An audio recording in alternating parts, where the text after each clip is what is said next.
Okie dokie, so today we're going to do the handover video on this Roller Team Toleno R. We're going to start on the outside and then we're going to move on to the inside. The vehicle hasn't been valeted yet, but I wanted to get this handover video out to you, so do please look past any bits that you see. But firstly, as you can see, we're on the passenger side of the vehicle, open up just behind the main door. You can see that you've got your AdBlue fill-up point here, along with your diesel up at the top. The AdBlue, when that runs out, you'll get a warning symbol on the dash which will indicate that that needs filling up. So I recommend taking a bottle with you. And as I say, your diesel is up at the top. Opening up the passenger door, on the passenger side you can see that you have got a bonnet release catch here. Pull that to release the bonnet. Now underneath the bonnet there's not many things that you need to know. The main things that you need to know is if you're ever going to jump start the vehicle. I'll just pop the bonnet now and show you where that can be done from. And as you can see, with the bonnet open, your jump start points are here. So this is for your negative terminal, as indicated by the sticker at the top. So it's just onto this nipple here. And your positive terminal is just underneath this little, there's a little black cap here. There's a plus sign on there. It's a little bit difficult to see on the video, but just where my finger is, that indicates where you connect your positive terminal onto. They're the main things that you need to know, but just to point out a couple more things. You've got your engine oil, which is up next. You've then got your brake disc fluid, as you can see, your engine coolant, which is besides that, and then your power steering fluid, your washer fluid, which is just there and nice and accessible. But they're the main things that you need to know underneath the vehicle. This vehicle is fitted with a 140 bhp engine upgrade. And moving over to the side, you can see that you've got the sticker that indicates an LPG gas fill-up point. This is an auto gas system, so this doesn't use gas bottles like the generic vehicle. When you're nearby a petrol station or a gas fill-up station, all you need to do is simply unhook like so, and then you'll have the pump, which will then connect to the nozzle, and then you can fill it up with gas. And that's a combined gas tank which just connects to the van and is fitted underslung, so underneath the vehicle at somewhere underneath the chassis. You'll also notice next up you've got your connector point for your 230 volt electric. So when you're on site, this is where you'll connect up to get your 230 volt. And underneath that you've got two drain down points. There's three main drain down points in the vehicle. You've got a freshwater drain down point, a wastewater drain down point, and a boiler drain down point. They're really important. You need to always ensure that they are drained down correctly when the vehicle is not in use. Obviously, the hotter climates, it doesn't matter as much because it's not going to freeze, but please ensure you get into the habit of having these drained down to avoid any frozen water in the tank. Now, as I mentioned, there's two here, and your boiler drain down point is actually located on the inside of the vehicle, which I'll show you later. The fresh water is the blue valve, the wastewater is the grey valve. So when you're on site, you'll have a big grid that you can just simply turn the valve, and that will allow all the water to empty. Just simply turn it by. I need to do it with both hands, but you hold the pipe and simply turn like so. Now what I recommend is once you've drained down the majority of water into the grid on site, you can leave all of your drain down points open, and this is the same for your boiler drain down points, because once the majority of the water's gone, as you are travelling home, that residual water in the tank will be dispersed thanks to the vibrations of the road, just getting that remainder out. Next up, you can see you've got an exhaust pipe here. This will be for your heater. So this is in essence your point where the heat comes out of, so just be careful of that area there. And at the top here you've got your toilet cassette. With the locker open, it gains you access to the cassette. Now the first thing that you need to make sure is that the blade on the toilet is closed. If the blade is open, what you'll do is you'll come to remove the cassette and it'll be jammed. You always ensure that the blade on the toilet is closed. Now you'll notice that you have got a blue tab on here. Simply pull up on the tab so it clears this and slide out, and that is released. I'll pop this out now on the ground and I'll show you how to drain the tank. Now as you can see, the cassette is out. To drain this down, all you need to do is pull out the little funnel, remove the blue cap, and then using the blue button on the back, that will that actually releases a vacuum internally, and that will allow all the contents to flow out easily. If you have got blue fluid or toilet chemical, that can go straight into the cap. There's a little measurement on there that you can just pop it in. And once you've done that and it's all drained down, you can put a bit of water in here to swill it out. Once you've done that, simply slide the nozzle back in like so, and then you can lift up the cassette and pop it straight into place.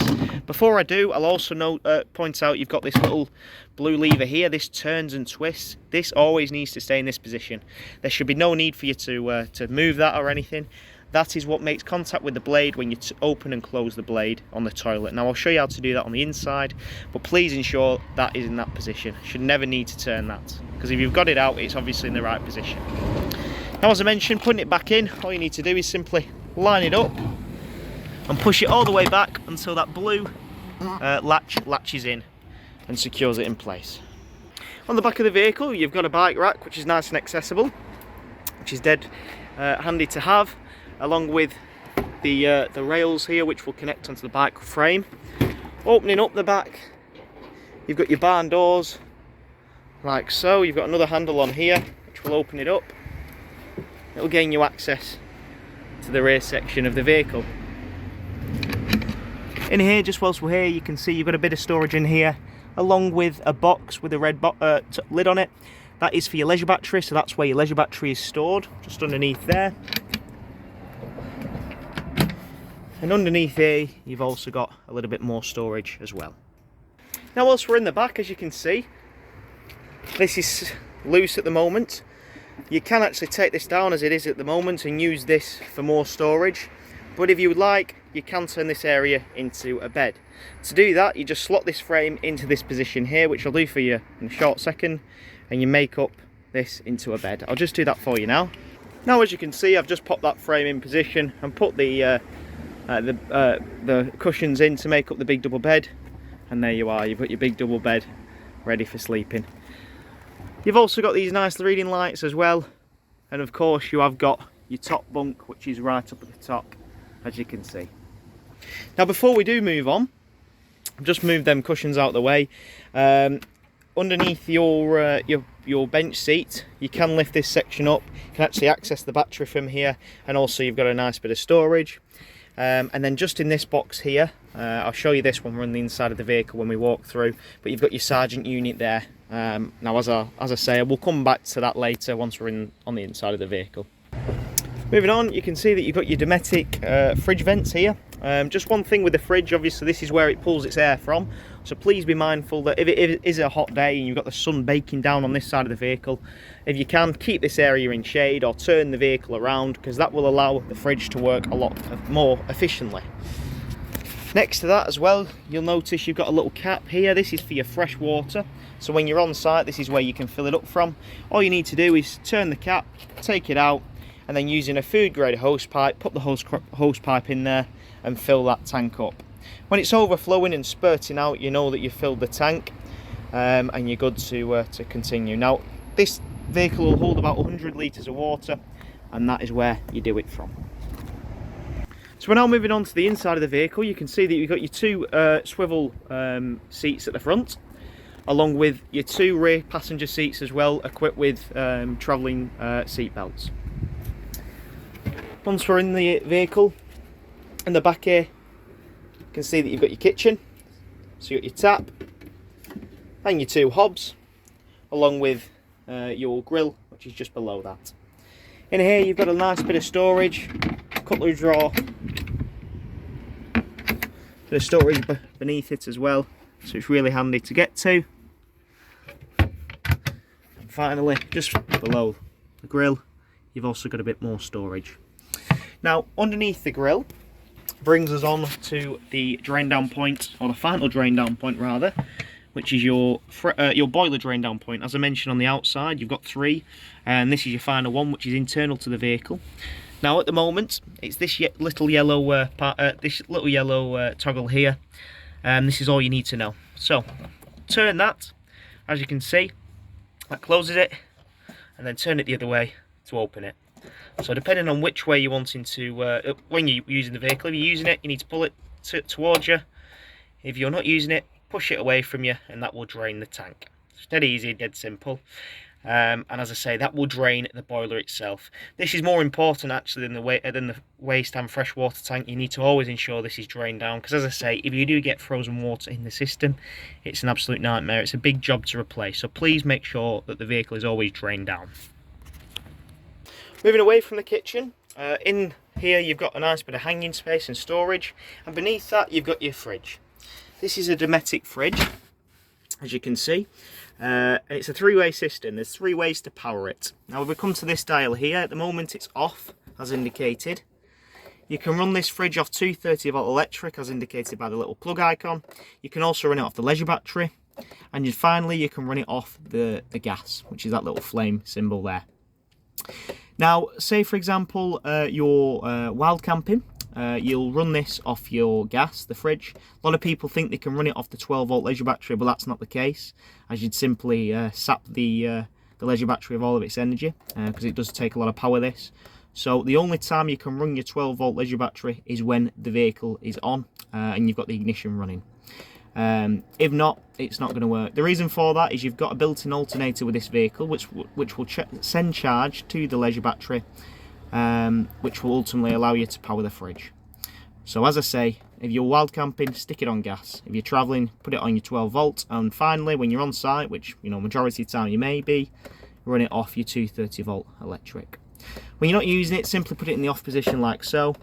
On the other side, you have got your temperature gauge here, so you can turn that for your temperature. And then finally, if you are running it off the gas, you've got a little igniter switch there, which you can hold in to ignite the fridge. Opening up the fridge, you've got your freezer up at the top, which is in here, along with obviously the fridge below. Coming away from the kitchen area, we'll move on to the end of the vehicle shortly. But you can see that you've got your control panels just as you walk in. Firstly, your main control panel, you've got your on button. As you can see, that turns on the lights, and that's your main master, if you like. Below, you've then got your lights for the inside of the vehicle. You've then got your door light, because there's a little door light on the outside. And then beneath this, you've got a little tap button. Now that is for your pump. So click that on when you want to activate the pump. So when you're on site, and please make sure that you have got water in the vehicle before doing that, or else you'll burn the pump out. Once you've filled up with water, click your pump on. Then go to your taps, including your shower, and turn them on and turn them to hot. What that's going to do is it's going to pull fresh water from the fresh water tank into the boiler and then out of your tap. It's going to spurt and splutter, and then when it's running steadily, you've primed your system for your hot water. As I mentioned, do this for all your taps. Once you've done that for your hot water, flick it over to cooled and do the exact same, and it'll spurt and splutter, and then when it's running steadily, you have primed your system. Now, the reason I tell you to do it on hot first is that will ensure that you pull water through the boiler point first. Because as I say, that's the first thing you do, and then you turn your heating on, which I'll show you how to do shortly. It will give the boiler an opportunity for it to heat. As I say, that's the first thing you do when you arrive on site. It'll ensure that when you are on site and you come to use the hot water, by the time you've got everything set up, your water will be already nice and hot, ready for you to use. Because as I say, it is a boiler that does require obviously a bit of heating up. It's going to heat about 10 litres of water up, so it is going to take some time for that to happen, so just bear that in mind. But as I say, do that for all your taps. Now, once you've done that, as I say, providing you've still got water in the system, which you will have, all your pump can remain on, because on all your taps you've got something called the micro switch, which will activate and deactivate the tap, or the pump rather, whenever you need it, just like you're at home. You just need to make sure that you turn that off when you've run out of water. Moving on, you can then see you've got a reading at the moment. The leisure battery is reading good at 13, well, it's just gone down 12.9%, so it's still very, very good. Volts, that is. You can see that you've got the a marker here reading as well. Click that again, you can then view the vehicle battery. Click it once more, you've then got your water tank levels. Fresh, we've got 25% in. Waste, with 0% in. And then you've got a battery select. Now at the moment it's selected to leisure. You never ever want to run the, you always leave that on there. You never want to run it off your battery. If that's the case, you could potentially you'll start draining the vehicle battery of its power, and then you'll be stuck. You'll have nowhere to go. So the worst case scenario is this: if your leisure battery runs out, you'll have no lights or anything 12 volt. But you can select it and switch it by using this button here. But I've left it on leisure for you there. Click that again. You're into your settings, so you can change obviously options within it, but they're the main things that you need to know on your control panel. Next to that, you've also got some switches here for your lighting in the vehicle. So next up, you can see that you've got your control panels, and these are for your heating and also your water heating. So firstly, you've got your heating in the vehicle, as you can see. So firstly, temperature wise, you've got the option of a night mode, as you can see. So if you just want it to maintain the temperature mainly, you can switch it on that night mode as indicated by the moon there. Click it again, that will intensify the power, and keep doing so until you're up at the temperature you want. At the moment we're on full, but as I say, you can adjust it by these minus and plus signs should you need to. Underneath as well, you've got the option of fuel, so you can run this off electric. Now at the moment I'm not plugged into any electric, so it's not allowing me.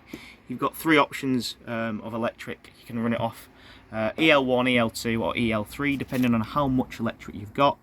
EL3 will stand for 3 kilowatt electric, EL2 2 kilowatt electric, and EL1 1 kilowatt electric.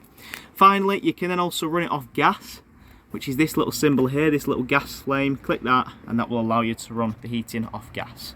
I'll turn that off for you, as you can see. You have also got a little reset button here, so if you ever need to reset this, you can do. They're on both. It's just a little button at the bottom there, and that will in essence allow you to reset the system should you need to. So say for example you get an error code or something's not quite working, you can reset it via that.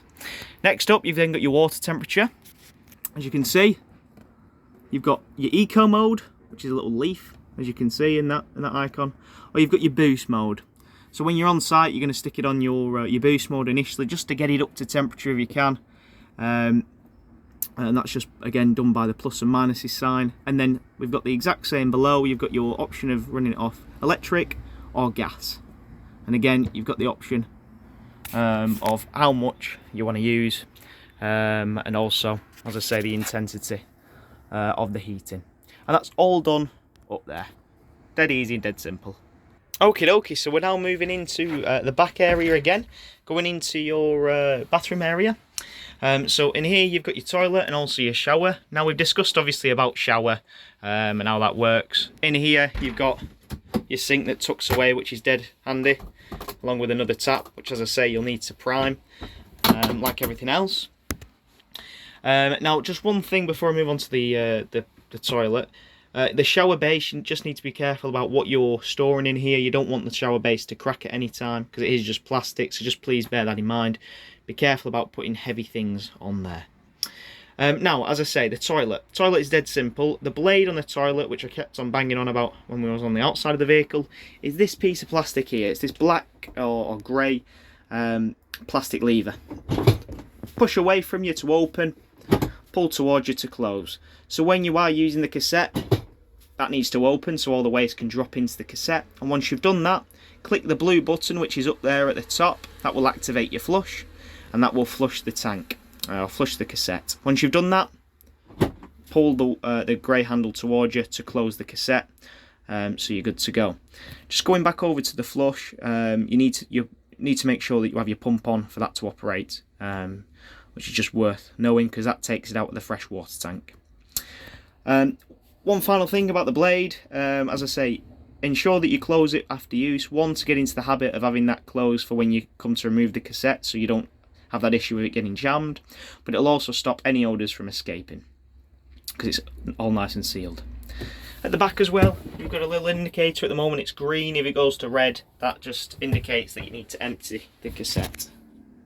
Moving into the back now.